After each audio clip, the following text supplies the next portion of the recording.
2019 मध्ये जिंकलेल्या जागा जवळपास त्याच पक्षाला असतील असं सूत्र मवियाचं जागा वाटपाचं ठरलेलं आहे। जिंकलेल्या जागांमध्ये 10 ते 20% बदल होण्याची शक्यता आहे। ज्या तिढा असलेल्या जागा आहेत त्या जागांसाठी मविया आता एका एजन्सीची नेमणूक करणार आहे अशी माहिती सूत्रांकडून मिळाली।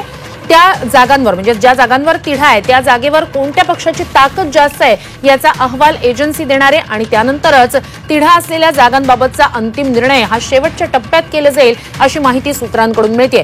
पहिल्या बैठकीत मुंबई कोकण मतदारसंघाबाबत चर्चा झाली आहे। मराठवाडा, पश्चिम महाराष्ट्र, उत्तर महाराष्ट्राबाबतही सविस्तर चर्चा झालेली आहे। तर विदर्भातल्या विधानसभा जागांबाबत पुढील बैठकीत चर्चा होणार असल्याचं सूत्रांकडून कळतंय।